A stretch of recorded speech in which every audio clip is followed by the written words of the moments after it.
far. So hopefully one of these days at a con or at the store, we'll be able to do some more conversation. I'm almost here. sure I've been there. My wife was the manager of Xanadu Comics for years. So. Oh, well, you must have come through at some point. Whether or not we talked or not. Yeah, it was years and years ago, though. Yeah, I just saw Perry last week. He's selling everything on Facebook now. So yeah. Okay, I think we're up to enough, folks. Duane, why don't you go ahead and get started? All right, folks. Welcome to night 2 of our Star Wars celebration of From a Certain Point of View, The Empire Strikes Back. My name is Duane. I'm a science fiction and fantasy buyer at the University Bookstore. We've got 7 luminaries participating tonight, as well as Tom Hoeler, their editor, who will run the show. So in order on my screen, we've got Mike Chen. Oh, I missed Catherynne. Let's slow around. Catherynne Valente, Charles Yu. Tracy, I'm not sure. Is it Deonn? Deonn's good. Okay, sorry about that. John Jackson Miller, Jason Fry, and I do not know. Zoraida Cordova? Yeah, Zoraida. Sorry, it's not in phonetics here. They've all got more projects than I think we have time to list, so I'm just going to say welcome. Let's have a good time. Let's get the show on the road. Thank you, Duane, and thank you. Welcome everyone to the second night of our From a Certain Point of View, The Empire Strikes Back virtual author panel series. If you joined us last night and are back again, welcome once again. If this is your first night with us, thank you so much for coming to hang out with us and spend your evening with us. As I mentioned yesterday, this was when we were pretty sure, and obviously it was pretty early on, that we knew that we weren't going to be able to celebrate From a Certain Point of View, The Empire Strikes Back with a big author panel the way we did 3 years ago. The first thing we did was, well, then how can we replicate that for this year? Because we didn't want to miss the chance to hang out with as many of the contributors as we could and talk about this super fun anthology. So we have 3 nights of events, and yesterday we had 6 great contributors. Tonight we have 7, and we are going to be talking about all sorts of great stories and all sorts of great behind the scenes things. What's pretty interesting about tonight is, whereas last night was mostly all stories that happened to take place on Hoth during the first 15 to 20 minutes of the film, tonight we have a little bit more of an eclectic mix that kind of take place a little bit towards the early part of the film, but mostly towards the middle part of the film. And it's the moment in The Empire Strikes Back where like everything goes really crazy because we're pinging back and forth between all sorts of different scenes. So it's gonna be really fun to talk about. And just before I get started, the other thing I want to mention is there is the Q&A module. If you do have a question that you would like us to address, feel free to drop it into the module. I'll be keeping my eye on it. And as we have a chance, we will absolutely get to your questions. And in case you're doing any planning for bedtime, snack time, or otherwise, we're planning to go for about 70 minutes tonight, 75 minutes. We'll keep you all posted. But anyway, let's get started. And actually, kind of before we get too far into the questions, I need to ask our friend John Jackson Miller to explain the story behind the absolutely resplendent Star Wars poster that is behind him, that is really just upstaging all of us, and we can just stare at that for 75 minutes. Well, my Empire Strikes Back story, there's a saying that the golden age of fandom is 12. And I was 12 when The Empire Strikes Back came out, and I actually knew that the movie was coming, as opposed to Star Wars, where I had no idea. But by the time Empire Strikes Back came out, I was like, I've got to get everything there is. That included getting, of course, this guy here, the Empire Strikes Back Del Rey adaptation, which I used to spoil the movie for myself. I spoiled the movie for myself 3 weeks in advance. I bought it at 7-Eleven, which tells you where Del Rey was selling things back then. But it was still okay that I got to see the movie, because the novelization, Yoda is still like a Gollum-like troll guy, and then we've also got other things that it really helps to see the movie. Then I got the action figures. The first few action figures I got were Han, Luke, Leia, and for some reason I got the Bespin security guard. And I don't actually have the action figure because he is lost in my house. I think he is hiding because he's the lamest action figure there was. And I have no idea why I thought this would be an important character. I'm disappointed his role wasn't bigger. My sister, however, knew people, and at the local movie theater, we had one theater that was showing it in Memphis. This is back in the days before the big multiplexes.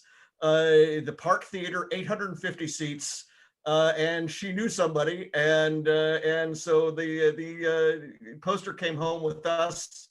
Again, I was a kid, I was an idiot. I pinned it up to my wall. So it's got sun damage, it's got holes. It's no longer worth 3, 4, 5 grand, whatever it would be. But even so, I bring it out only like the good china, only like the good silverware for Thanksgiving. And that's why it's here today. Well, we feel really honored that you shared it with us. And I think it's actually then a good place to start, which is speaking of, bringing out the good things. John, From a Certain Point of View, you write a story called Lord Vader Will See You Now, which features your return to a character that you helped create and who is beloved in Star Wars, despite the fact that she has only been around for a few years, in the great and powerful Ray Sloan. So just tell us, what is your favorite thing about writing Ray Sloan and getting to come back to write her again after a few years?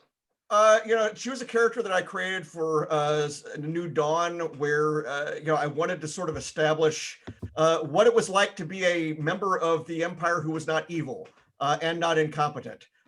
She's both of those. She's very competent. She's not evil. She's trying to navigate the political situation every time we see her. And of course, we've seen her repeatedly now. Several short stories of mine, a short story of Jason's set during Return of the Jedi. And she shows up in Aftermath. She's now shown up in the Squadrons game. But we did not know what she was doing during The Empire Strikes Back. And so, when we started talking about this book, I realized I had a chance to do double duty here.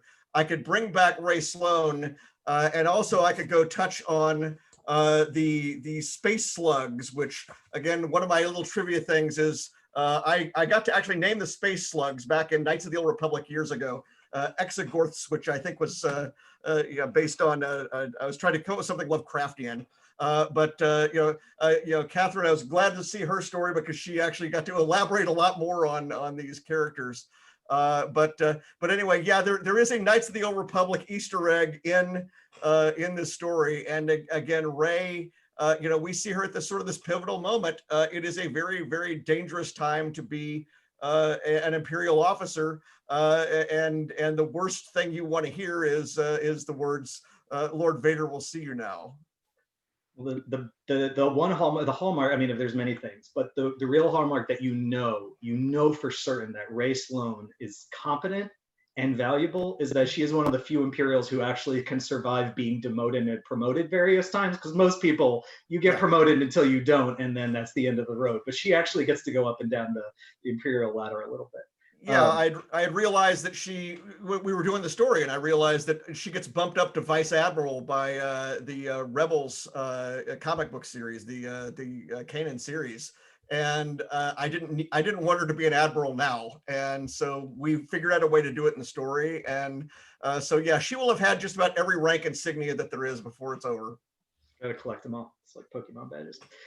Speaking of Exogorths and space slugs, Catherynne Valente, you wrote a story with really the perfect name, This Is No Cave. And it's not even really a story, it's a saga, because I believe that your story takes place over a longer period of time than any Star Wars story ever written.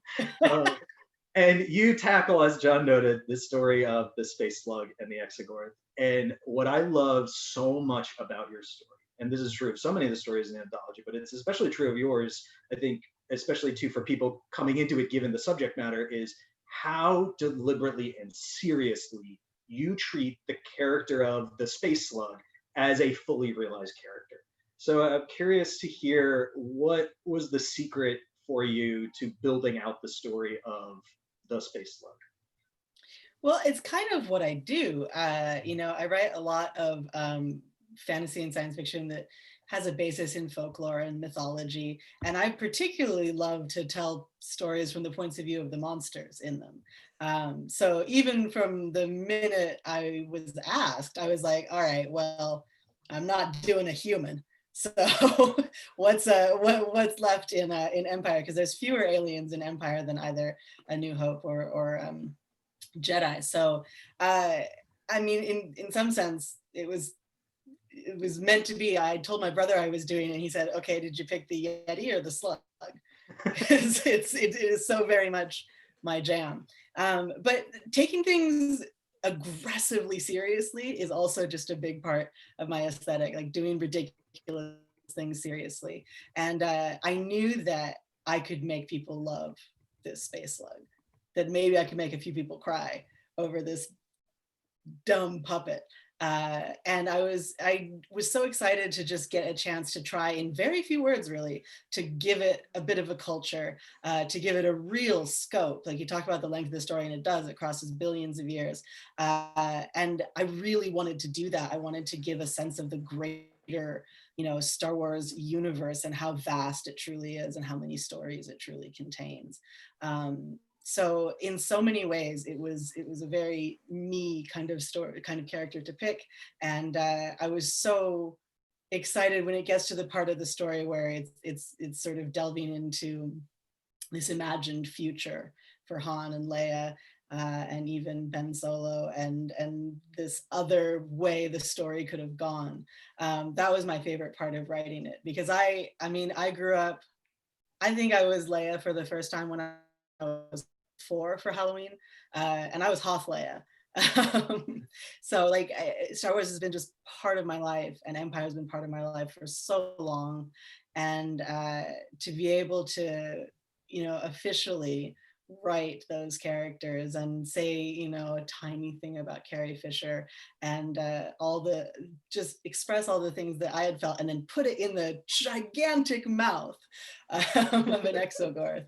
And it's an honor to talk to John, who named them, and name the one specifically. But from the Catherynne broke up there just for a moment. The Zoom gremlins, I think, grabbed your internet connection for a moment. I think we lost the last little moment of there, but don't worry, Cat. Oh, are you back? I said, give me a monster and I can make you love it. Oh, well, perfect. You more than accomplished that.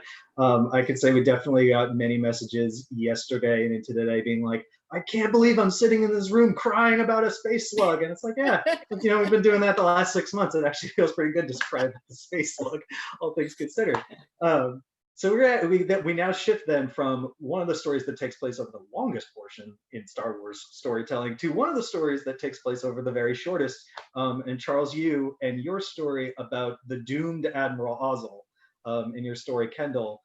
And I have to say that Ozzel is one of those characters that, for me, in going back to look at Empire and as we're sort of mapping out the book, is like, it's not that I forgot that Ozzel exists, because he's got a pretty important or a pretty memorable moment early in the film, but you sort of instantly then forget that happened to Ozzel, because then the rest of Empire happens and you're suddenly remembering all the other things that go on. So I'm really interested to hear what led you to picking out Ozzel as your POV character and writing this really incredibly intimate portrait of his final moments.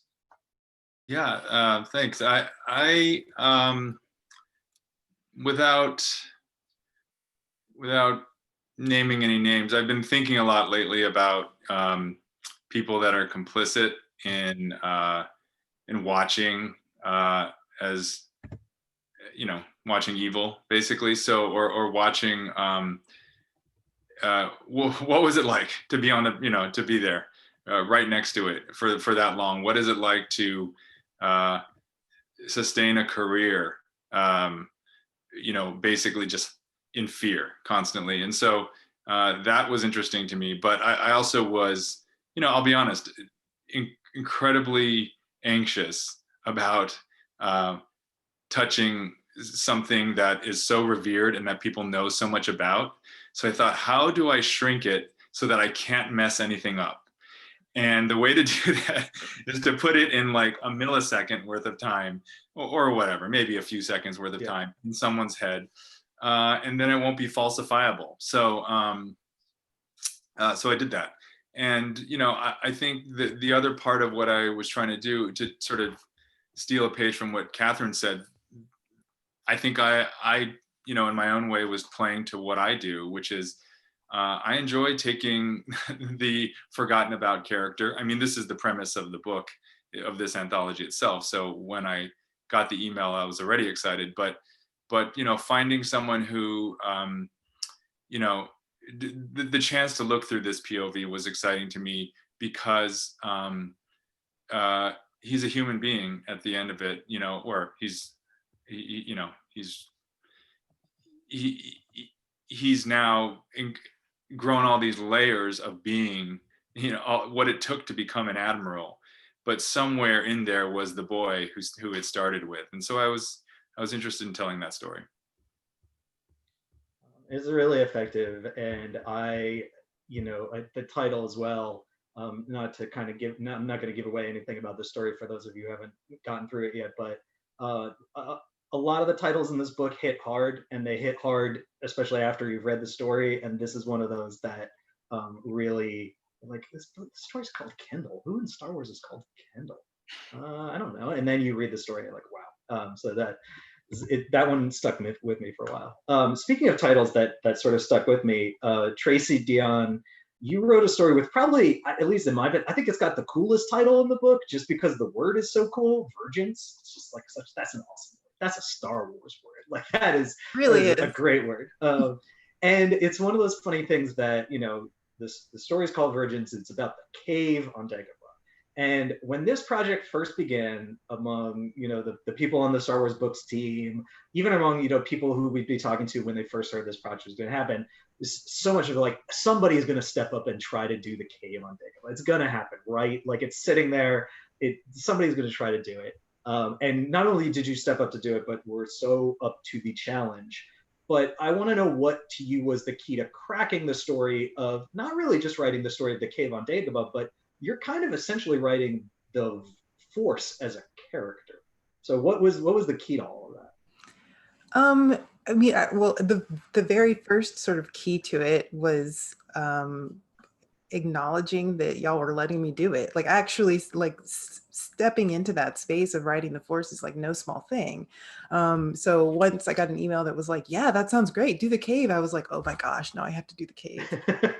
So like I had to go through a little bit of a process to think about how much of that, because there is, you know, the cave has come to sentience in this story through the progression of some large number of Force users that have come to it over the course of time. And the idea, you know, for me was very much born from the interactions that we see with people, you know, when they're in the cave, and thinking about what sort of being would be driving that, because I think it, you know, the way we see it depicted, it's like someone goes in and obviously only what you take with you is really important, but what you take with you gets morphed in ways that people are surprised by while they're in the cave. So there's some sort of alchemy there. And I think what was really drawing me to it was the idea of the Force as an alchemical force, as an alchemical sort of reaction of energy, and what that would mean in conversation with characters we already knew, what it means in conversation with Yoda.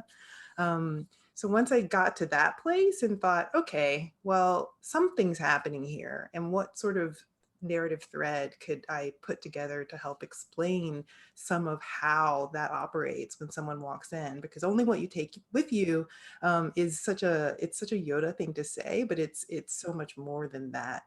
Every time we've seen someone go in it, and so I, you know, watching Clone Wars, the Snoke Age of Resistance comic, when the cave gets destroyed by Kylo Ren, like there's just really great examples of that other writers over time have chosen to sort of help me as a reader, a storyteller, understand what happens in there. So I felt like partly what I was doing was taking other people's interpretations of what happens when their character goes in and trying to like bring it under an umbrella that I could define in maybe a few sentences and create like an engine behind it. It's really impressive. And it's funny, it's one of those ideas, like so many of these, where we would get the idea into the office, we'd be like, why didn't we think of that? Well, that's all right. How are they going to do this story? I don't know, but I'm excited to see it. And The Cave is definitely one of those. We're like, we're not really sure how this is going to happen, but we can't wait to read it. And it is really good. So if you have not gotten to that story, much like all of them, I'm looking forward to you getting to it, dear reader. So I was trying to figure out what's my transition between The Cave and this next one, and I figured it out. Maybe like one of the quintessential, like, strange, very spiritual, very Force specific moments in Star Wars, to probably the most quintessential Star Wars everyman, and that is, of course, Wedge Antilles, who our friend Jason Fry here actually returns to after having written Wedge sort of in the first From a Certain Point of View. And before I get to the question, I want to tell everyone that Jason, one of the first things Jason said to me after Jason had figured out what story went right, was he wrote to me and he said, "How long can this story be?" And for everyone watching, so, you know, when we bring everyone onto this anthology, obviously with 40 stories, there's a certain number that we ask everyone to write, but it's, you know, it's a relatively small number. Because if you think about it, if you have 40 stories of just, you know, a couple thousand words, that actually gets you to the length of a pretty standard Star Wars book. So we give everyone a sort of small floor. We don't really give an upper limit. And so Jason's like, how long can it be? And it turns out that Jason has in fact written the longest story in the anthology by like a couple hundred words. Adam Christopher, who wrote one of the later stories on Bespin, got close. He gave you a run for your money, but but you win the prize. I don't know what the prize is. I'm sorry. It's but the anyway. reward for greed. But you wrote this really great story called Rendezvous Point that is about, indeed, our friend Wedge Antilles. And so I want to know why, having written Wedge From a Certain Point of View, one, what was interesting about coming back to Wedge at a different time when we obviously are seeing the character in a much different place? You know, a big part of it was that for the first go round, my story was duty roster, and it's about fake Wedge, which, if you are really, really versed in Star Wars lore, the guy who's playing Wedge next to Luke in the briefing room is not the Wedge we see in the cockpit later. And which is like one of those just weird things in Star Wars that everybody was just kind of like, okay. But I was like, what if that's not really Wedge? And what if it's a guy who is always confused with Wedge and is kind of tired of it? Which is a funny joke if you're really willing to go down like this cinematic rabbit hole. And so I was very pleased with myself. But the problem with that was that you've heard the joke, that's it. And now we're about 500 words into the story, and now I've got to turn it into something that actually lands. So I thought I pulled it off, but not without a lot of sweat. And so when it came time for this, I thought to myself, it'd be fun to go back to Wedge, but the important thing to me was I wanted to do something totally different. I did not want to do a story that was meta at all. I wanted to do kind of hard on your sleeve, just straightforward starfighter stuff with real Wedge front and center. And so, you know, that's I think was what attracted me to it, was just the chance for an absolute change of pace, change of tone, but with the same character. And the other thing that appealed to me, frankly, was that, you know, I thought of that story as a love letter to the old X-Wing novels by Mike Stackpole and Aaron Alston, which I just loved and so many other people loved. And I thought it'd be a fun way to tell a new story, but also tip the cap to those books. It certainly is. There are some, and we probably talk about this a little bit later in the conversation, but there are some very fun little Easter eggs for readers who like so many of us, grew up reading those books, which was fun to put together. Mike Chen, first of all, we have to say happy birthday to you because it's your birthday. So happy birthday, and thank you so much for spending it with us. I'm sorry that we don't have cake, but we do have Star Wars. So, you know, this is pretty good. Yeah, pretty good consolation. And actually, Mike, I am going to change the question I was going to ask you, because I'm going to ask you a question that sort of Joxy in the Q&A put a question in there, and I'm actually was reading it and just thought, oh, this is actually perfect to ask Mike.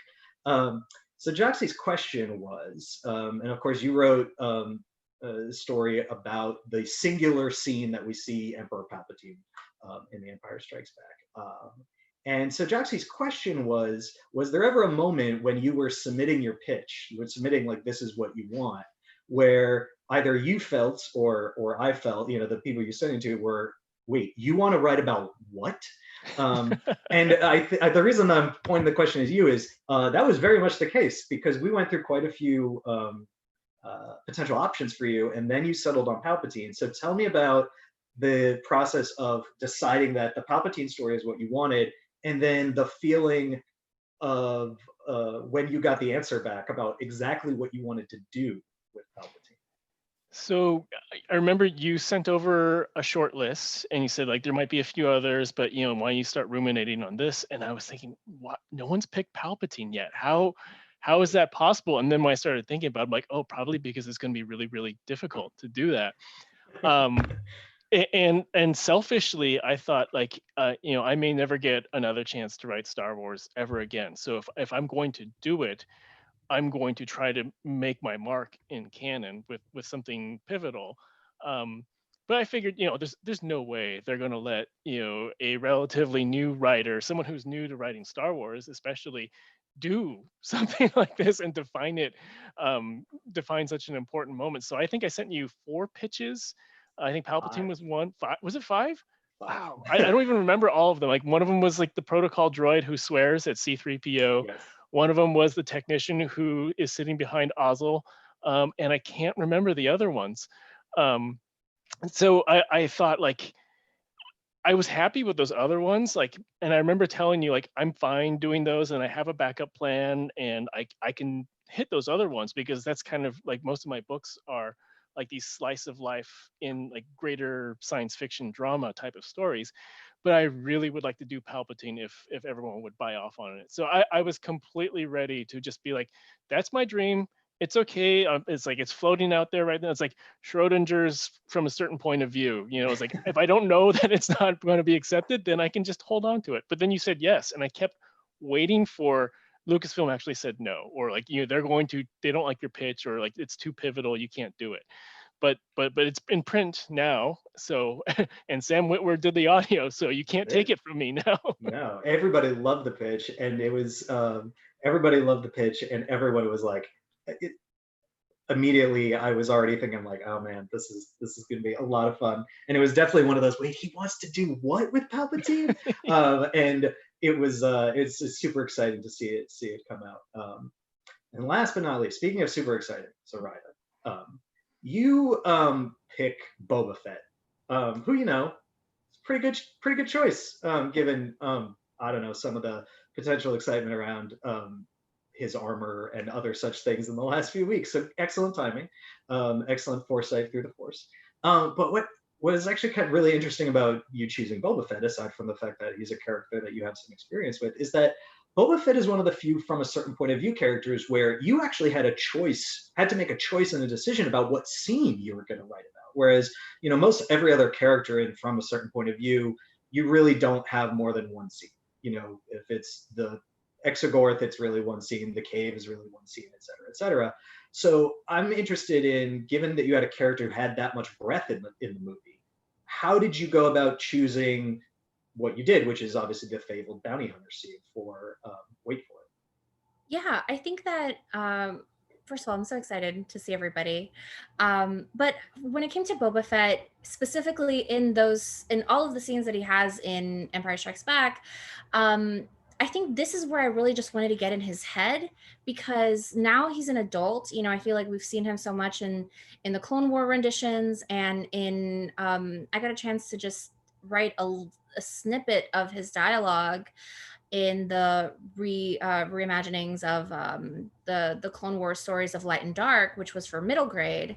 And so we see him there as like a teenager, right, running his own crew. And I just kept thinking, like, he's seeing these guys for the first, I don't know how, you know, we don't know how long it's been since he's seen his Krait's claw.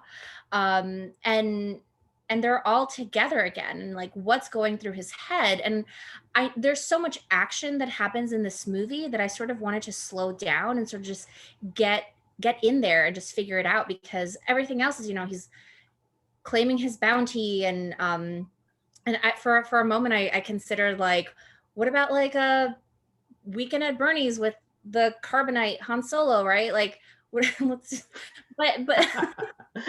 Now I'm mad we didn't get that story. Which you guys, yeah, I feel like maybe somebody was like, yeah, maybe not. But for me, it was more important to just figure out, like, this is somebody who used to look like a million other people, and now it's just him, right? So like, what is the memory of that? And I just thought that that was really, that would have been really important to get beneath that, aside from the, Boba Fett's here, let's just, shoot things up. Exactly, and it's awesome that you got to play around with that, because even, and this was it mostly ended up being relatively unintentional, because we have other authors who chose all of the other bounty hunters. Your story acts as this fun fulcrum that all of the other stories either dovetail into, in the case of like Michael Kogi's Bosk story, which takes place before that scene, or in the case of Austin Walker's story with Dengar and IG-88, it actually dovetails out of that scene. And comes out of that. So that it's fun to see your story sort of set the stage for all the bounty hunters, and then everyone goes and plays off of them in their little scenes. So what I'm gonna do now is obviously now want to start to expand the conversation. And so I actually want to go back to something that Tracy said, because it's something I'm interested to hear from everybody, which is, Tracy, you sort of mentioned that, in researching and developing your story for the cave, you're looking at basically where does the cave show up in other places in Star Wars, in other times and other moments with other characters. And for many of you, actually that's true of pretty much all the characters, or at least the circumstances of the characters. But all of you are writing ostensibly about a particular scene of one movie. And many of those scenes, as we talked about, are rather short. So, and Tracy, I'd like to start with you, but obviously I would like to hear from anyone who's got a thought on this. What is it like balancing basically everything that a character is and all of this extra experience or story or knowledge that a character like the Cave, or certainly Boba Fett, or Ray Sloan could have, to have all of that be present in a story, but not let that overwhelm it so much that we actually lose the present of the scene we're trying to see? Yeah, I found it tricky. This is my first time writing Star Wars, so I had a few different ways that I could have approached it, I think. There was a part of me that was like, just, write the arc you want and write the story you want, and then go back, and if you want to fill things out research-wise, you could do that. But for now, let's pull from your memory, because I think that my childhood memory of The Empire Strikes Back, and particularly all of the scenes on Dagobah, are very vivid.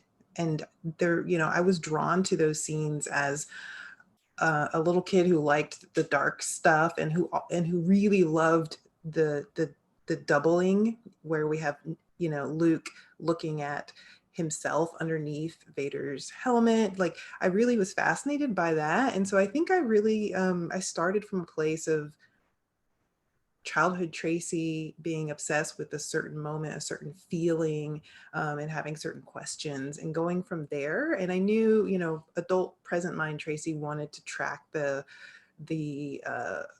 really evolution of the cave. Like, it started out as a normal cave, somewhat is sort of my theory, right? And then over time, it's learned and absorbed and become the virgins. It wasn't the virgins always. But really, I feel like that's my answer, is start with my gut, start with the things that I love the most, the stuff that's stuck with me for decades. Like, that matters. That stuff happened and mattered and stuck with me for a reason. And that's where my heart was, really. It was like playing with all the sort of weird and creepy and challenging, and like there's even a sense of anger, I think, emotionally, that happens in the cave, that I was drawn to, that I wanted to explore. Like, where is this sort of, this person is this character is presenting, an illusion that's quite violent. What does that come from? How's that? Why? And also, like, why did I, as a fan, love it? So I think, so it was really from that spot. And then I did spin out and start to look at where, other interactions with the cave. And I want to take a moment to just give a shout out to Gary D. Schmidt, because he wrote in the first anthology, he wrote a story, and it's There's Another, and there's a little overlap between There's Another and my Virgin story, and I really wanted to just nod back. So I took some of his dialogue from the previous story and wove it into mine. And it was a really funny moment, because I think Elizabeth, the editor, was like, you know, or someone maybe even a story group was like, what's this, you know, is that really how it would be said? And I was like, I really want to keep it because that's how it was said in the previous anthology. And I like to think of it being its own sort of, you know, referential ecosystem. Yeah, it was really nice to have that callback. And Jim Zub, who, for those who aren't entirely familiar, Gary D. Schmidt's story, there's another in the first backup is about Yoda and is about, you know, Yoda's thoughts on Dagobah during A New Hope. And so your story does that. Jim Zub, who wrote a Yoda story for us for this one, did a similar thing where he wanted some callbacks to that backup story, which was appreciated. But yeah, I'm curious to hear how anyone else was balancing, again, like the history and the breadth of their character through other anthologies and other stories, without losing the sense of who they are in the exact moment we see them in Empire. Because for many of them, like some of the experiences that we know as authors and fans and writers haven't actually even happened yet. Well, obviously I couldn't. Oh, go ahead, Mike. Well, one interesting thing about, you know, thinking about Palpatine, I think like he's pretty much defined, I think, between like Revenge of the Sith through the original trilogy. He's just like this detached, strategizing, you know, manipulative person. But what I thought was really interesting to dive into is that he is viewing Vader, you know, in the moment. And so what I was really excited to do was to weave connective tissue between Vader in Empire Strikes Back to the Anakin that we know in the prequel trilogy and the Clone Wars. Some of my favorite moments really in like the newer Star Wars media, like Rebels, when you have like the interaction between Ahsoka and Vader, and you feel the history there. So my goal with looking at this particular scene and knowing that it's basically like what happens before it is like jockeying between Palpatine and Vader, but we want to know why. Why is it so important to Vader? Why is it so important to Palpatine? And so I really wanted to weave that tissue, the connective tissue, in with the history of who Anakin Skywalker is and how both of them feel about Anakin Skywalker. John? Yeah, obviously I couldn't bring in everything that was in, you know, 400-page New Dawn in, you know, the 4,000 words or so that is this story in terms of telling everybody who Ray Sloane was. I decided in the end just to give her one character from that story. There's this really creepy woman that is the science officer, so to speak. Although I understand that Star Wars doesn't have science officers, I don't know where I get that from. But anyway, this is somebody, Lieutenant Canna Deltic, who, you know, they talk about destroying a moon, and she says it's worth doing just to see what would happen. And so I figured that bringing that character along with her and having them bounce off of each other would give us a good bit of who she was and you know, what she had been going through up until now. And would get that in. If I could say just quickly, this kind of book has a different and maybe higher difficulty level than a lot of other tie-in fiction, in that it's not a sequel to anything or a prequel to anything. It's during the story. It's overlaying and overlapping. And so, you know, constantly, you know, I was in a podcast earlier with Tracy, and I was talking about how last year I did graphic novels, original ones for Dumbo and The Lion King. Even with those, we had to figure out where the stories fit in the actual movie itself. Well, this is that on steroids. And so I don't doubt that everybody here was freeze framing through things and going through things and tussling with what I'm sure Jason would agree is the most difficult question of all of the stories. How long does this stretch of the movie take when they're in the asteroid belt and on Dagobah and all of this, and just nobody knows?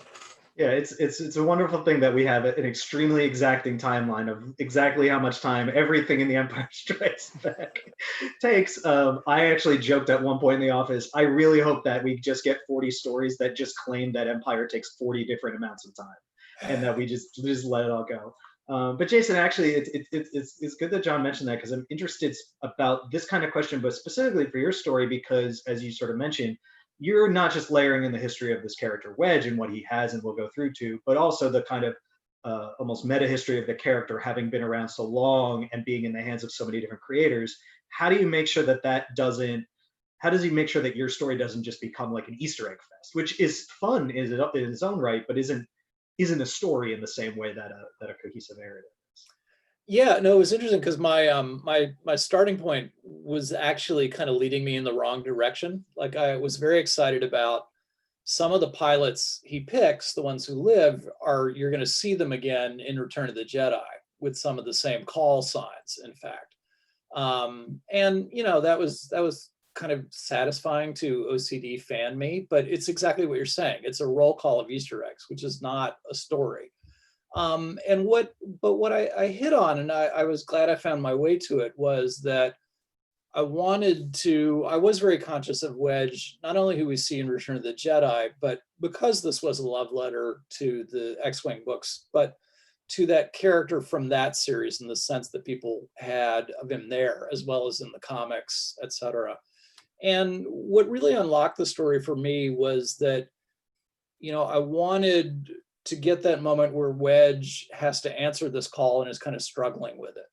And he's wondering, he's not the squad leader, that's Luke Skywalker, and you don't step lightly into Luke Skywalker's shoes, particularly if you've been above the first Death Star, etc. But he has no choice. He has to step up. And I wanted him to realize that, all the things he kind of struggles with in doing that and adjusting to that are actually the same things that will make him a good flight leader and a good leader of the men and women in his squadron. And that was really helpful for me as a moment to, kind of be the North Star for the story. And I just hope I pulled it off. I think it was fun. I have to say though, the roll call part is still very fun, because I'm always a sucker for the moment in the heist movie, in the Ocean's 11's movies, where they're like, we got to get people, and then you just get a great 2-minute montage of all the ridiculous things people are doing. So those are still really fun to have. So this isn't quite a villains panel. This is as close though as we get to a villains panel, because last night was all mostly the heroes of Hoth and the Wampa. And our panel tomorrow is another eclectic mix, but a lot of people who are involved on the stories on Best Fit. So because this is the closest to being a villains panel, I'm going to ask a couple of villain sort of centric questions. And I know, Jason, that Wedge is not a villain, and the Exogorth is not a villain either. But actually, I want to start with Charles on this, because I think his story very, very keenly gets at this point. But I'm curious to hear about it from many of you, and also from Zoraida, because of Boba Fett's the way that Boba Fett. Well, you'll see in a second. It's really hard, I think, particularly in Star Wars. This is something that writers have to work on a lot all the time, which is to portray an evil character, an evil protagonist, in a way that makes them compelling, but does not push the empathy too far that we are suddenly justifying their evil, particularly when they are the most evil, or they are standing next to the most evil, or at least in the case of Boba Fett, they are allying willingly with the most evil. So what, Charles, was it like for you sort of walking that line, particularly because it is the most intimate story you could tell, being in Ozzel's head. And so naturally, I would think that there's some challenge there. Yes, definitely.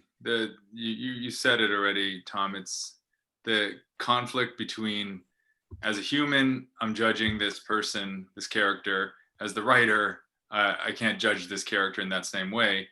If I do, I've already sort of written the story, and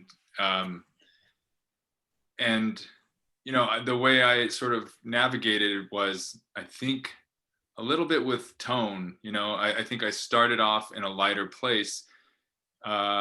Essentially, it's kind of a workplace story at the very beginning. It's not a very long story, but to Ozzel, the beginning, this is another day at work. I mean, it sucks because he's getting choked, but he messed up really bad and his boss is really pissed. And so that's a human thing, right? I mean, and I think people can probably relate to that. I definitely can.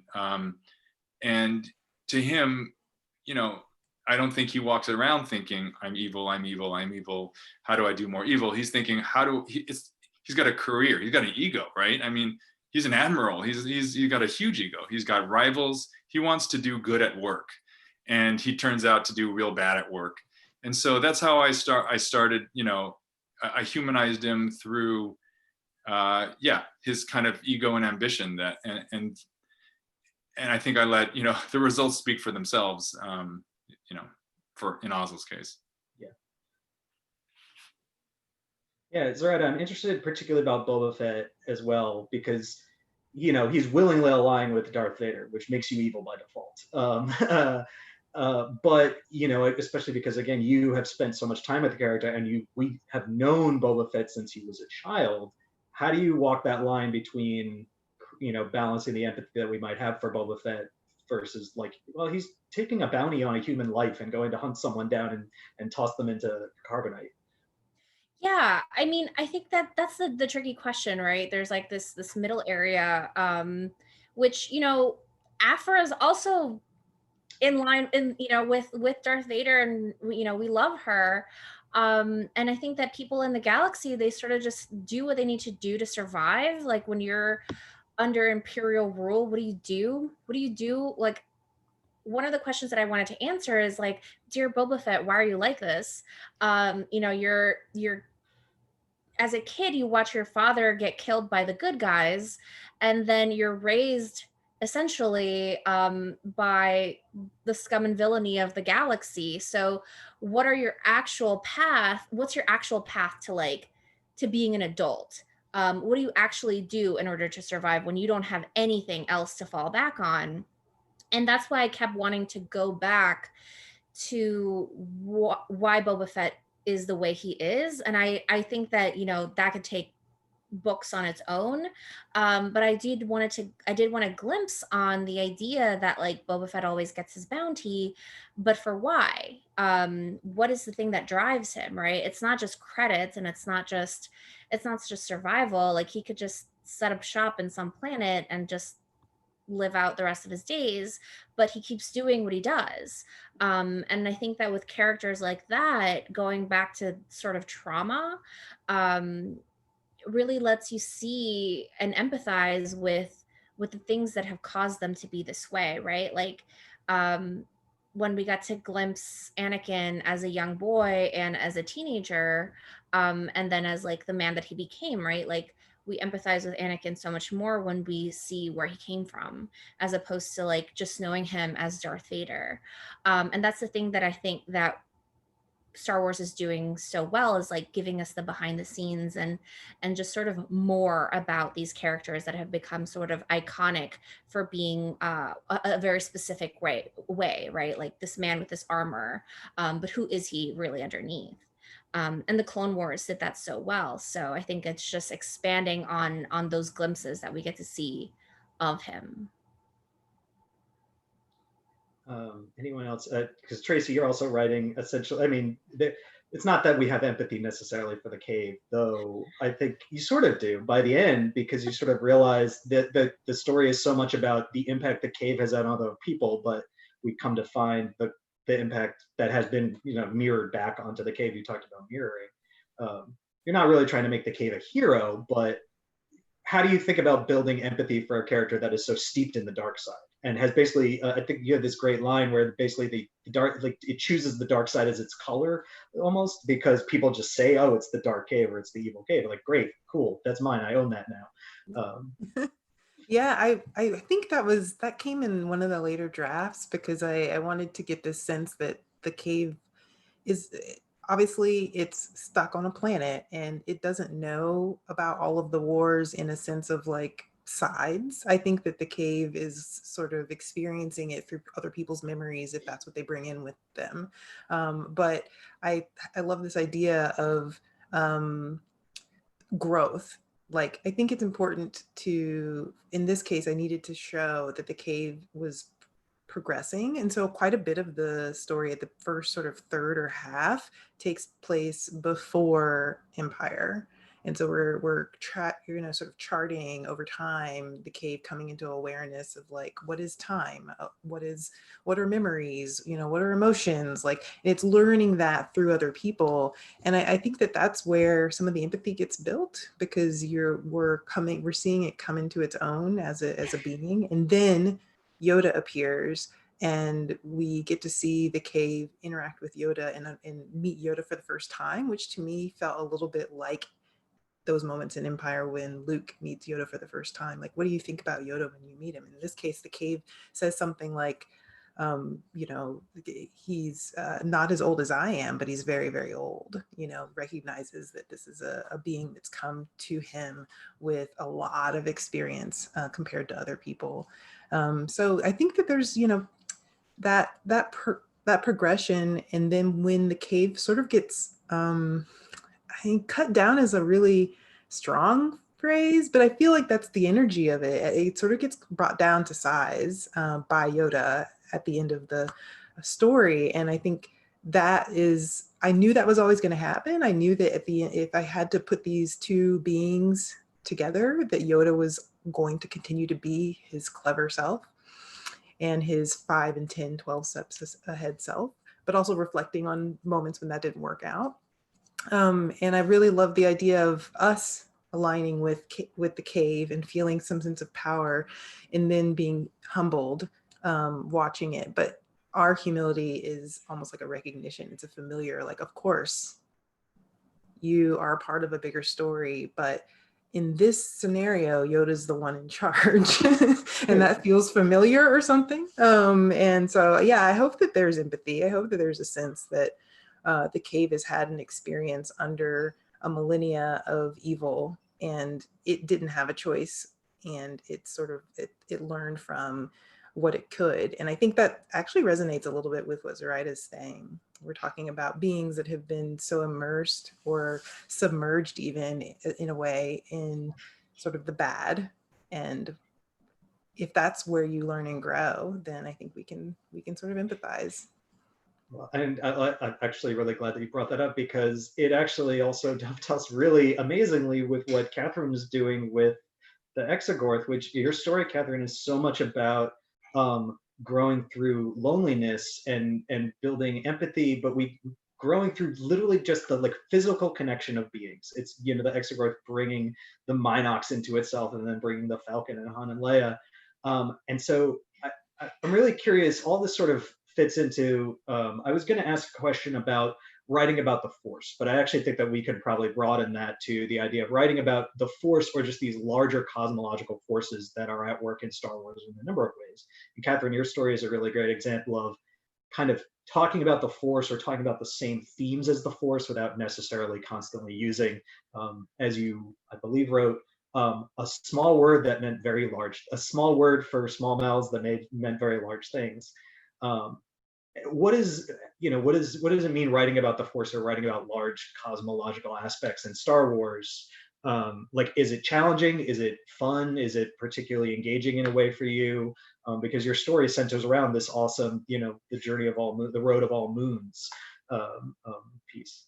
Yeah, I mean, so, in some ways, I think we talked about this in our interview. In some ways, I set myself up for a difficulty in that I wrote a Star Wars story not using any Star Wars words.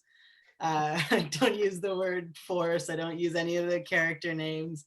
I don't even use the word Exogorth, because that's not something the character thinks of in regards to itself. And in some ways, having that point of view, having that alien point of view, made it a little bit easier, because there's no way that the Exogorths refer to all of this stuff in the same way that any of the humanoid characters in Star Wars do. There's just no chance of that. So I got to look at all those things with which we are so familiar, from the standpoint of a species that has no home world, that is completely incapable, really, of conceiving of anything the way all of these other species that we've seen do conceive of it. And we were talking about research earlier. Well, I had to go through and make sure nothing anatomically that I wanted to say interfered with anything anybody had said anatomically about the Exogorths. And even in answering those questions, creating that culture and creating that species was easier. Like there's obviously pressure inside it because they get out without spacesuits and walk around just fine. So why is this species pressurized? What use could that possibly have? And making those connections, creates a species. But the species it creates is so fundamentally way more alien than the ones that are working for Jabba the Hutt or able to function within an empire. It's just so far beyond. And when I'm writing this story, though obviously it narrates a scene within Star Wars, it goes very far before and beyond it. So I only have to deal with it crossing paths with Star Wars, kind of the way that our lives do. We go on before and beyond when we experience this story for the first time, and it means so much to us, and we take it into ourselves, and it becomes part of the ecosystem inside us, and we can't ever let it go. And no, come back as soon as it's gone is sort of a big part of our narrative of Star Wars, and that is what Sayo experiences, having these luminous beings within it. And so though the Road of All Moons is very specific to them because it describes the circuit that they take throughout the galaxy in their lifespan, it basically is following a current of the Force without ever saying that. And everything that, there actually was an earlier draft that referenced some stuff from the EU that was cut out, but what that was that all of the things that the Exogorth kind of experiences and witnesses throughout its lifespan are Force heavy events, as it kind of follows and senses and is drawn to the way a moth is drawn to flame, to the Force itself.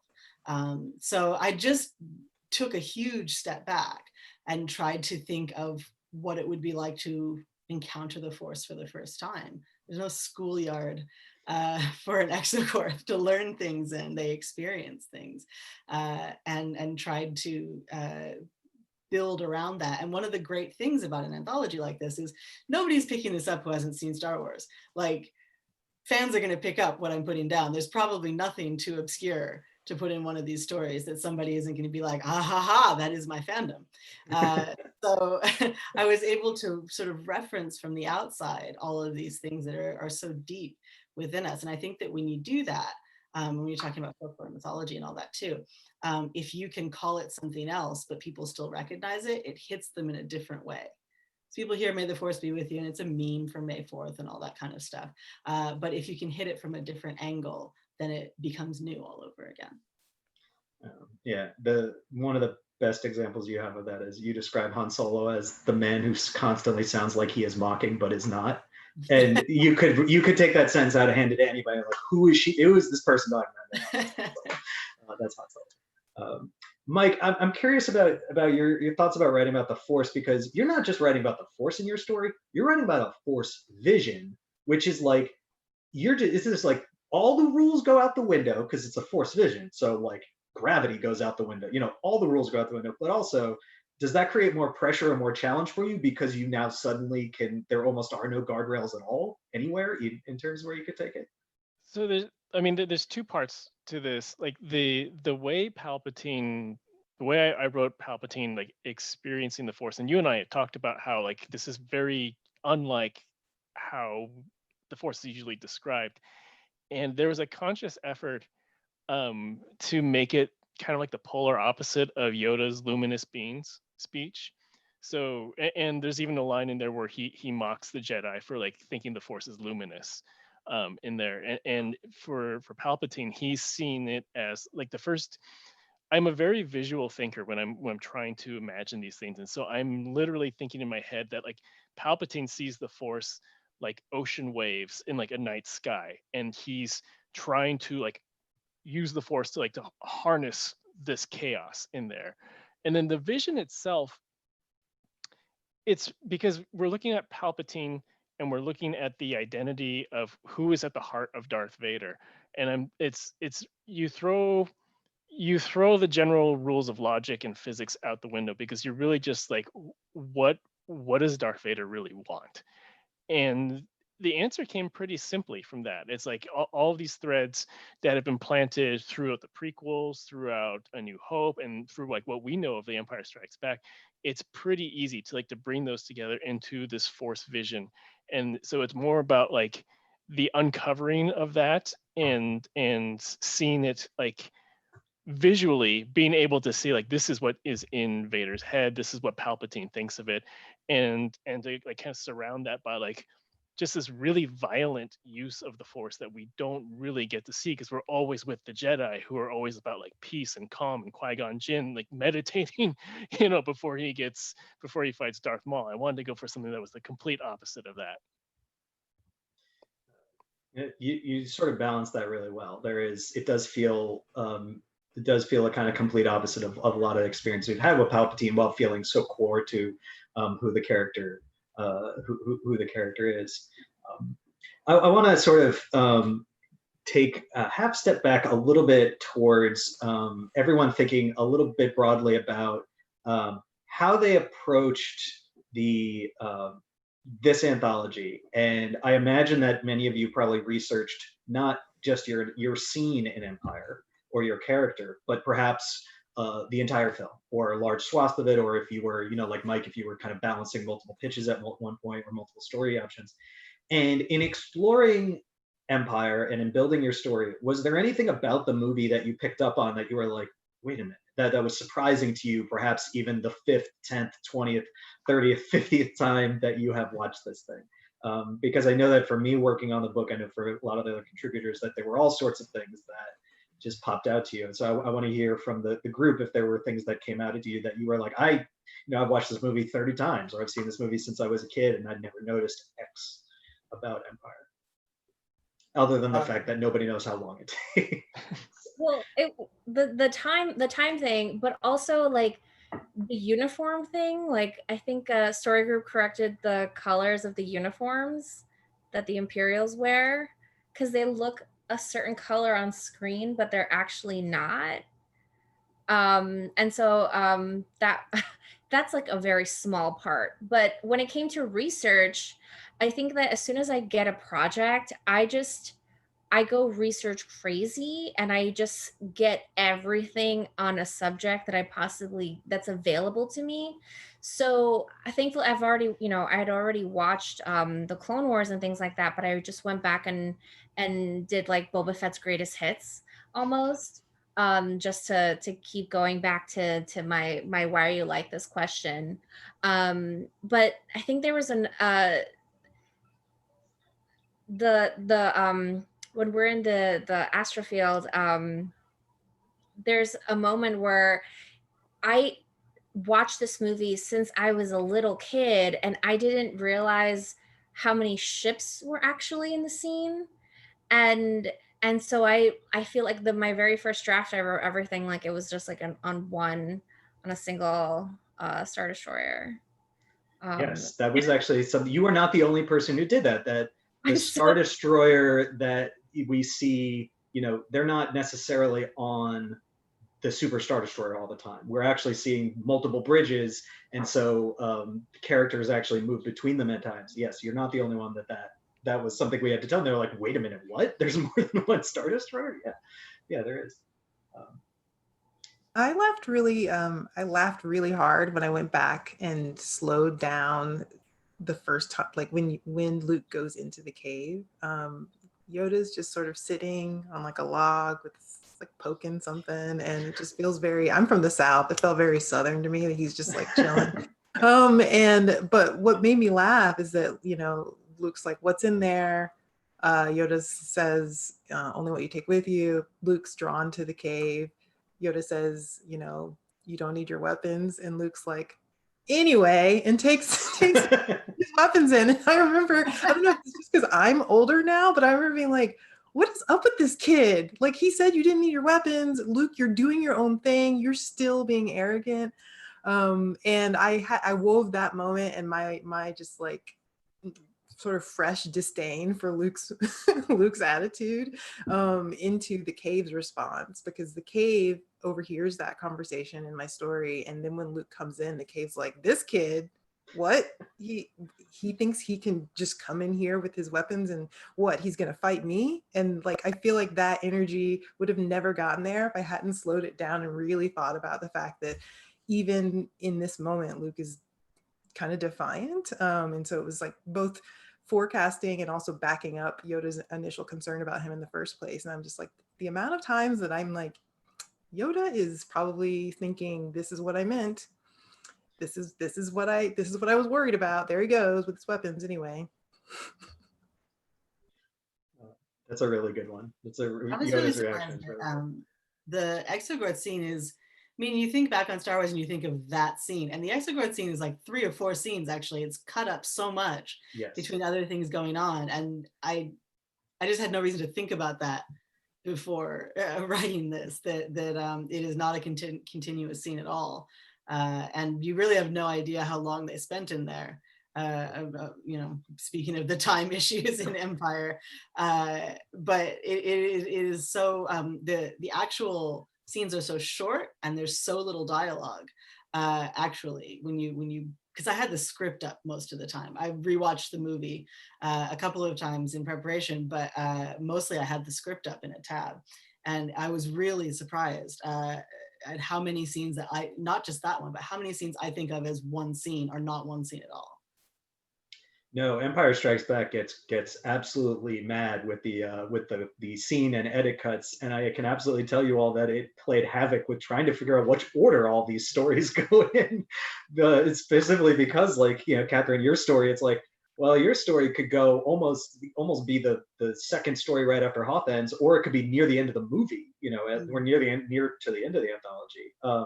But luckily, so many of you put these little markers in your story that created this fun. As I mentioned the other night, it created this fun, almost math puzzle of like, well, John's story has to go before this story, but it has to go after this story, and Jason's story has to go before this story and after this story, and eventually you just put all the puzzle pieces together, and this is the order the book has to be in. But you're right, there is so much of that. Do this? Like, did you use like a big whiteboard? I mean, because you're not in the office anymore, so like. It's a set in. I actually put a picture. It's a real picture. I didn't like doctor or anything. A real picture on Twitter, on my Twitter, Darth and Turnus, the other day. We had a massive Excel grid. This entire book is organized in Excel grids because it's this, you know, crazy thing. And one of the tabs in the Excel grid is just called the order, and it's all of your 40 stories, and it just lists from 1 to 40. Here is the you know, parse them out by, like, is this a Hoth story, a Bespin story, or everything else, because there's no other way to define it. Hoth, Bespin, everything else. And then we just did a list of 1 to 40, and we just did like a first blush best guess. And then we just kept doing it, and we'd figure out the spots that were wrong and the spots that were right. And the spots that were right was like Kirsten White, your wonderful fellow contributor, did a story about the probe droid, you know, probe droid controller. And obviously that's how the movie starts, so that's the first story, easy peasy.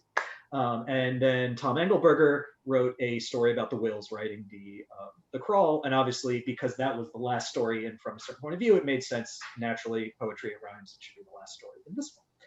So we had story number 1, and we had story number 40, and everything else was just an absolute mess. And we did an order, and then we do it again, and then we do it again, and there were probably like 9, there were about 8 columns of ordering this book until again we got down to that thing of like, well, John's story, for reasons I'm not going to explain, has to go after Seth Dickinson's story, for reasons that you will discover when you read the full anthology. And so, okay, no matter what happens, John's story has to be after Seth's. Okay, great. And then, well, you know, there are a few stories where like the movie scene is so particular and specific, like Mike, your Emperor story, that it has to go before, like it has to go after this story or before these stories. And so eventually it all just fell into place. But it was ridiculous. It was ridiculous. Sorry, to get back to the question that you were all answering is, I totally forgot the question. I've spaced out thinking about it. Answer it though. Oh, yes. Does anyone remember what I just asked? I totally spaced out thinking about the absolute. It was about madness. like, did we discover anything new? Yes, did you discover it? Thank you, Mike. I always knew that like when Vader and Palpatine are talking to each other, there's a little bit of a contest going between them, but it's always kind of like if you took it completely out of context, it would look like a straightforward conversation. But I never realized until I really sat down and thought about it. From the opening crawl, when it says like Vader is obsessively looking for Luke Skywalker, it's like it already tells you he knows, and Palpatine, we don't know what Palpatine knows. And like the level of mystery behind that, and like the deception that Vader is doing the whole time, and then like in that conversation basically playing dumb. I don't think I always knew it was there to some degree, but I never realized how deliberate it was in the dialogue until I sat down and tried to take apart, like, what are they saying? And each line is basically like playing tennis with each other, hitting the ball back and forth. And like, there's this subtle competition going on between Palpatine and Vader. And I didn't realize how delicate that was until I specifically sat down and like, I'm going to break this down. Yeah, that was one of the more fun that when you pointed that, you sort of brought that in, and it's an aha moment when you read your story and realize then what's actually going on in that scene. That's a really good one too. Anybody else have anything that pops out at them? But what I think about is kind of a 30,000 foot thing here. Every time there's one of these anniversaries, I try to put my mind back to where I was and what was going on in storytelling, in movie making, in everything when this happened. And when we did this for Star Wars 3 years ago, all the anniversary celebrations and everything looking back had a totally different vibe to it, because Star Wars changed Hollywood. Star Wars changed merchandising. Star Wars, it was the first real movie of the 1980s. They're in the middle of the 1970s. All these words that go with superlatives that go with it. The Empire Strikes Back changes Star Wars. The Empire Strikes Back is when George Lucas says that wasn't a fluke. The Empire Strikes Back is when Star Wars says we're not leaving. This is going to be here forever. No matter how bad anything else is, no matter what direction anything else goes in, this is just going to be a different thing, because it's so much more ambitious. It goes beyond. Again, I doubt anybody here is old enough to have remembered the interval between 1977 and 1980, because everybody tries to copy Star Wars in one way or another, sometimes just a little, sometimes a lot. In that stretch, we get Star Trek the Motion Picture, we get Battlestar Galactica, which they release in the theaters. We get Buck Rogers, which they release in the theaters with a James Bond style opening that makes my dad really uncomfortable. We get Battle Beyond the Stars. We get Disney's The Black Hole. We get Flash Gordon right there near the end. And all of them are grasping at bits of what worked in Star Wars, and none of them is an eternal force the way that Empire is, because this is something where I talk about this poster and seeing this movie in this big theater, 850 seats, set up for Sense-Around, which they don't have anymore. It was a grand old theater showing a movie that was a sweeping epic that belonged in a theater that used to show those things. So many of today's movies are on IMAX and they don't deserve it. There's not that. This is a movie that just had absolute ambition. This version of the poster is actually called the Gone with the Wind version because of Han and Leia.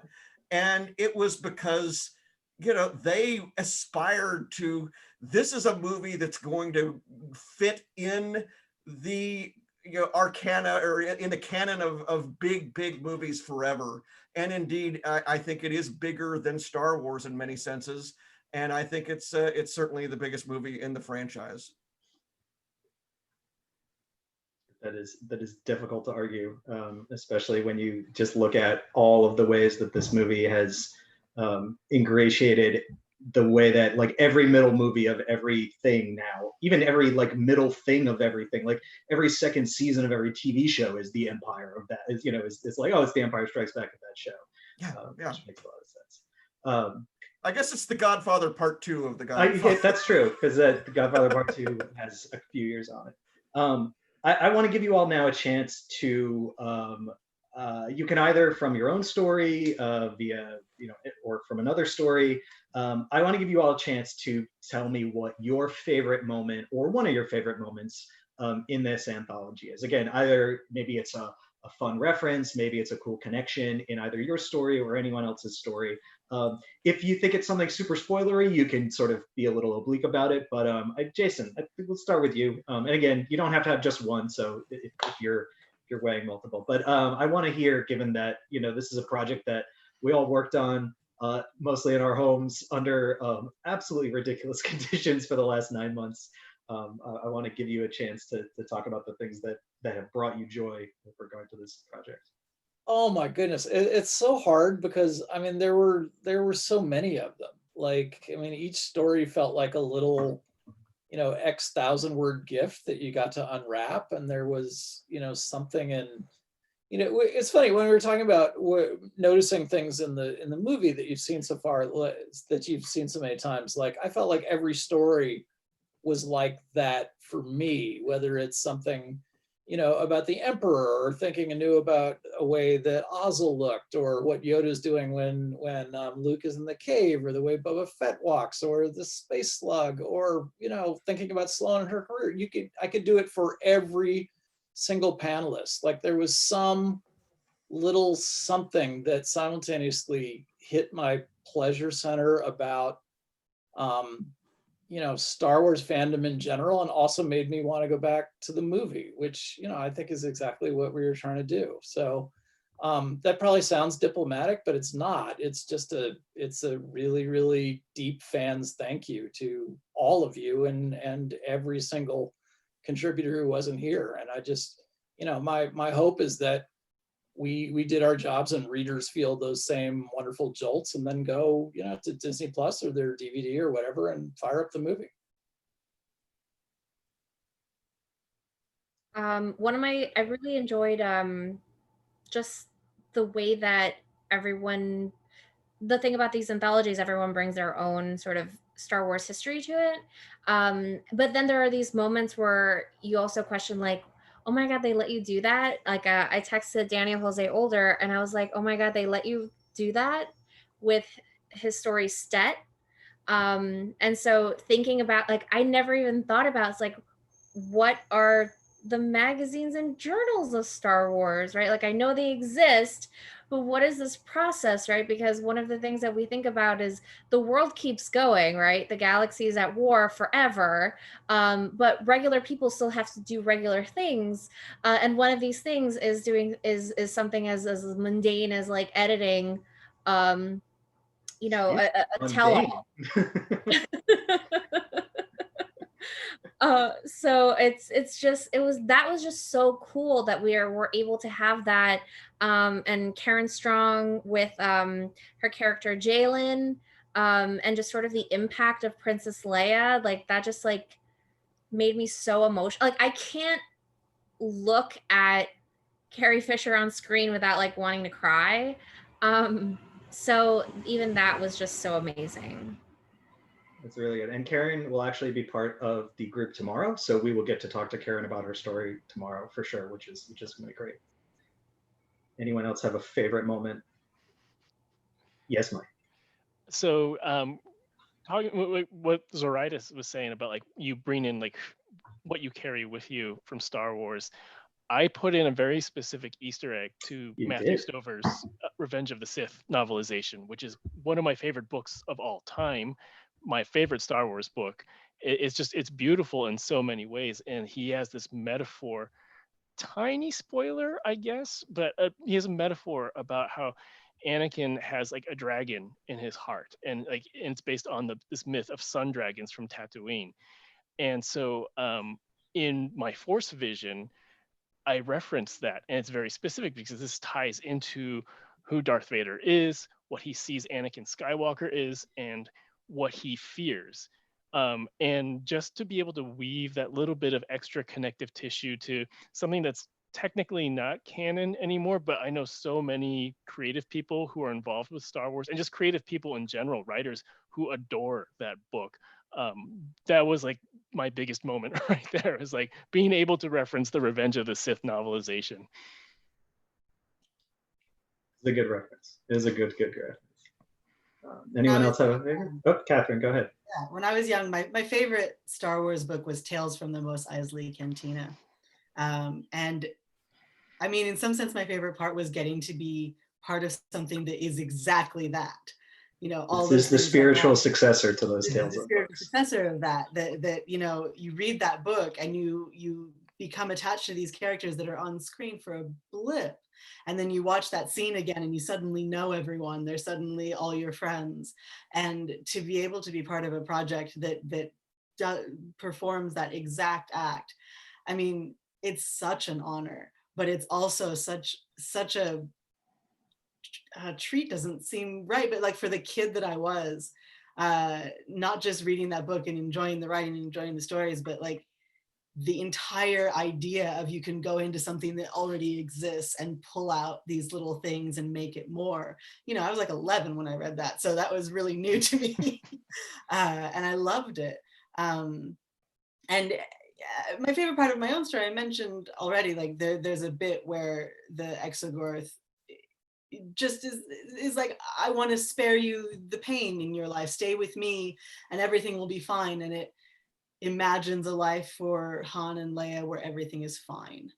And I made myself cry writing it. I mean, I think especially this year, imagining for ourselves a life where everything turns out okay is a pretty emotional experience. But imagining that for these characters that we love so much, and we do want everything to be fine for them, and we know that it won't be, was definitely my favorite part of writing that. And sort of a step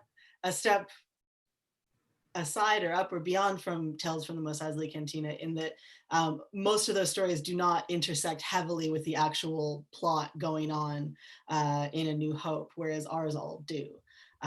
So it was just such a kind of full circle experience from my childhood to my adulthood, getting to be part of this project. And I'm so grateful to everybody for letting me. That's really good. Charles, did you have a favorite moment, if not from your story, from any other stories you've gotten a chance to read?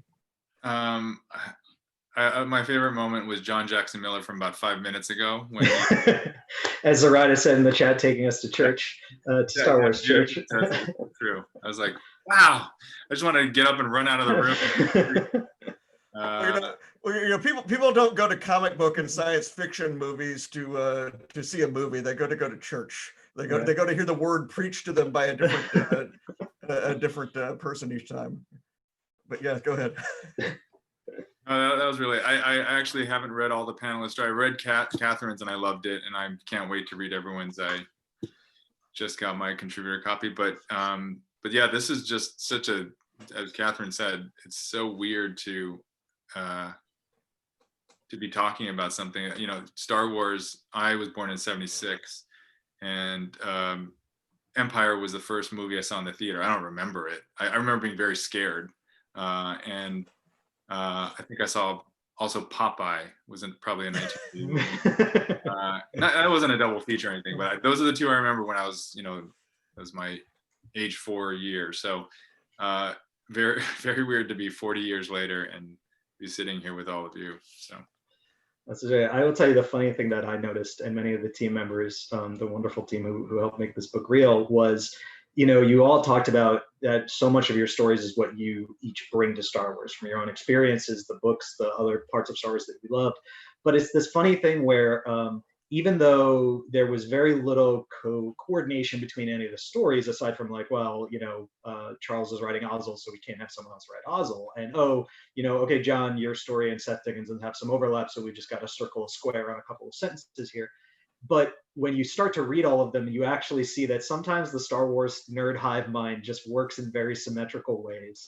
And the number of stories that came in, just be like, did you also get a story where they're like dunking on Han and Leia and everyone's just gossiping about them in the Rebel base? And wait, is this another story that's got this weird insight into Darth Vader, or is making a joke about the same thing?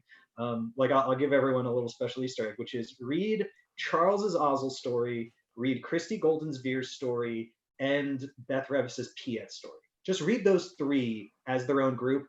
The vision and the image of Darth Vader that you are going to get reading three Imperial officers all talking about Darth Vader is so different and unique to each one of them, but they complement each other perfectly.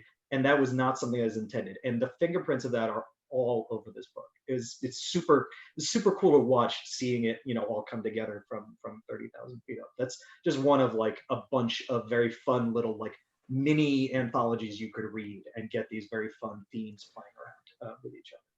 This is something that I appreciate about the book with regard to what you just said. Piet and Ozzel and Veers. The Veers guy is going to be very happy with this book. The Veers watch guy. One of the things, if you start going to a lot of these conventions, and if you've gone to 100 or 300, you've seen all of the actors, not just for Star Wars, but all the shows where they only had a very small role. Might have been, but it's gonna be the biggest thing they ever did, no matter what they do ever again. I always enjoy seeing stories like the Ozzel story. Michael Chiard was the nicest, most charming actor I've ever met in my life. He's no longer with us, but I mean, I'm certain you could have walked right up to him with that story, and he would have been just delighted to see it. And you get the same for this. I love that we're able to actually elaborate for some of these characters that only had 2 seconds or left on the cutting room floor, or the Biggs Darklighter story. I mean, come on, this is a character that we all have basically pulled out of the ether, more or less, of what was left. And the hope is that everybody who had any association with these films gets their moment in the sun. Maybe not the Bespin security guard yet, but somebody. If you haven't gotten to Alexander Freed's story, the man who built Cloud City, a Bespin security guard plays a pivotal role in that story. So they do get there. And actually, to John's point, there is a character in this movie, the character who, the Imperial who dies. We only see him die via hologram because the Star Destroyer gets hit, who is part of Seth Dickinson's story. And Seth actually told us he named the character because that character had never been named before. And that character's Star Wars name is inspired by the actor who played that character 40 years ago. It's very cool. And actually, John, this is an absolutely perfect segue. We're going to wrap up in a minute here. I'm going to ask you all one more question. I'm going to give you the question, and I'll give you a few seconds to think about it while I do one more housekeeping thing. So the question is this.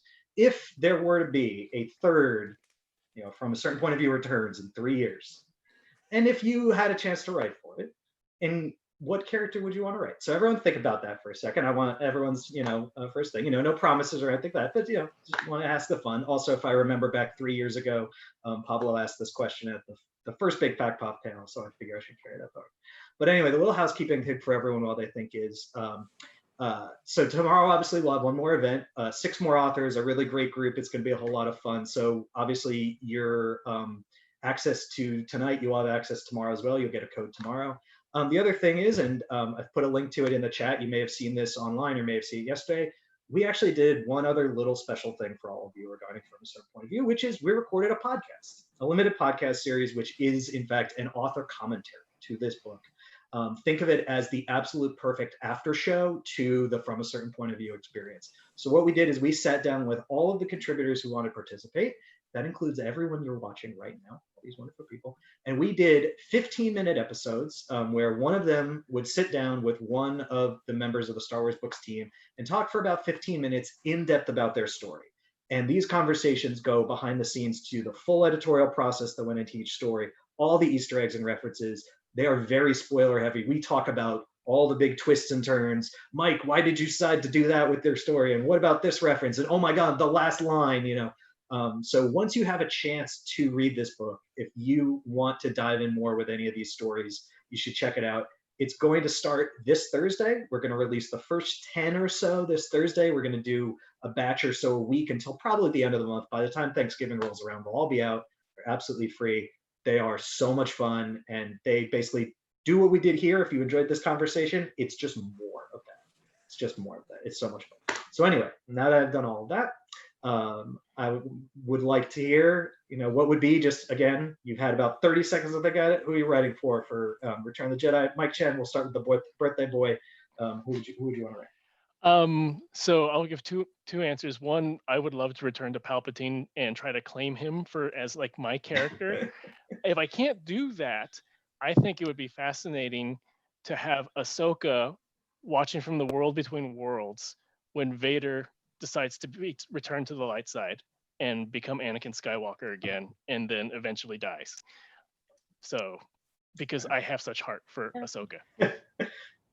That's a pretty good one. That's a pretty good one. I'm just going to kind of go in the order my screeners are. Tracy. Thinking, I'm like, this is really hard. Don't worry, no one's you didn't hold anything. For some reason, I'm really drawn to the speeder bikes. I don't know why. You want to write a story from the perspective of the speeder bike itself? No. Although if Catherynne doesn't say the Sarlacc, then like something's wrong. But like I feel like the speeder bikes, either like someone who worked on them, like just the idea that you have these bikes and then you send them out and like none of them come back. like something about that makes me really want to explore that engineer maybe, or that person, or maybe one of the troopers who was on the bike. That's one of the, to me, that as a kid that was a great chase scene. The Imperial speeder bike captain, as speeder bike mechanic, sounds glorious and amazing. Charles, what about you? I would like to write an experimental short story told in the collective consciousness of the Ewoks, where nobody realized that they were a hive mind. I might break rules, but if you let me do it, no, I'm just kidding. That is, listen, that's amazing. I have a feeling that if this project were to happen and exist, it would end up being like 35 Ewok stories and Tracy's story about the speeder bike mechanic. John.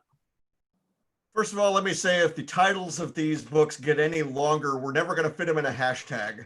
From a certain POV returns. Okay, this is like the last one where this is going to work. No, it's going to be return of the certain. Well, I don't know. Anyway, one way or the other. No, actually, what I was thinking is, since the first two books, I've taken characters that originated in novels of mine, but had a reason to be in the story. This would be a case where it wouldn't be actually a character of mine, but probably the most meta character in, Star Wars expanded universe history. And that is a character by the name of Mosep Benid.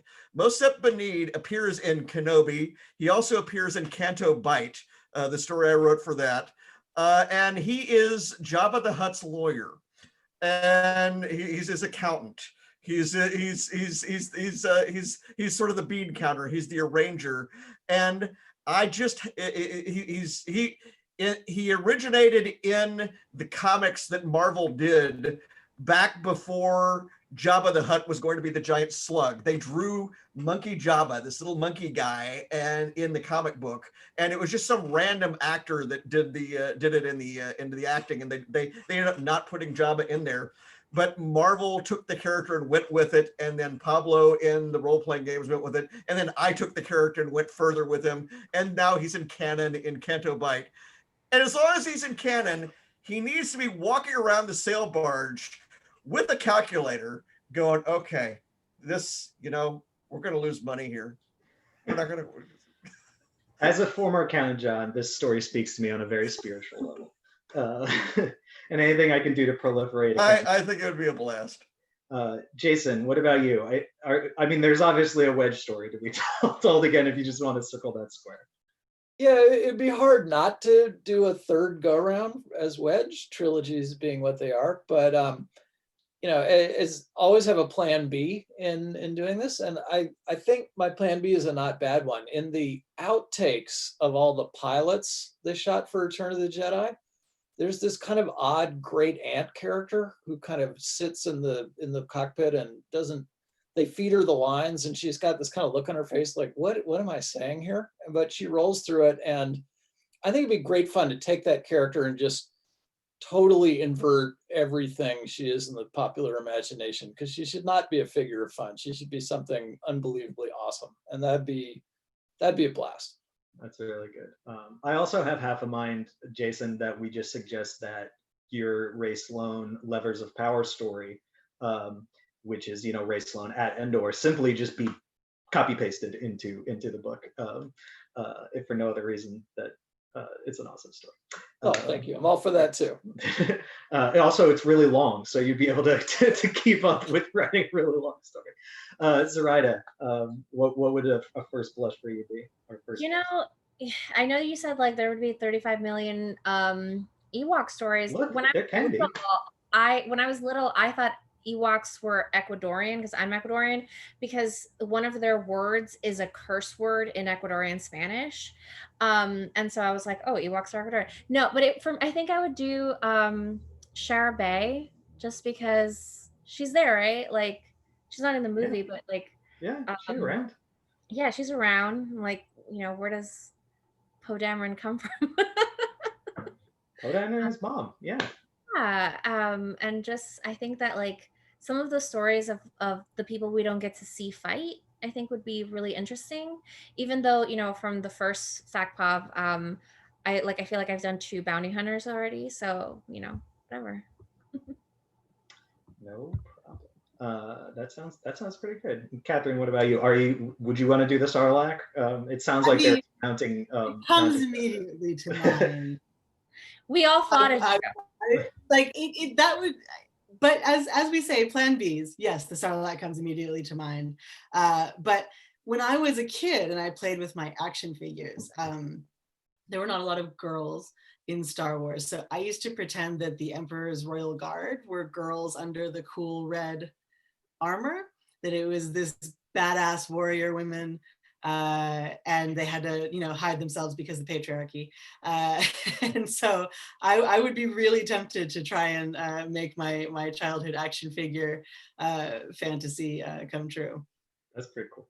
Kind of dig that. These are all cool. I want to thank all the authors again for making time tonight, coming to hang out with us. I want to thank everyone who's been watching and listening. I want to thank everyone for hanging out yesterday and today and tomorrow. We have one more of these. It's going to be super fun. I'm so excited that we have had the opportunity via the University Bookshop folks to do this. So thanks again to everyone. Thank you again for reading and for supporting the book. And hey, if everyone, we said it after the first one, if everyone loves From a Certain Point of View, we will take up the best bad idea ever and do From a Certain Point of View too. And I can't see the future, but I think the same thing holds. If everyone loves these first 2, we will totally take up the best bad idea mantle one more time to do Return of the Jedi. So thanks everyone. Thank you to Duane, everyone at University Bookshop. We'll hand it back to you, and have a good night. Bye. Thanks for coming, folks. It's See been ya. a lot of fun. See Hope you to tomorrow. talk to you all more later. And we'll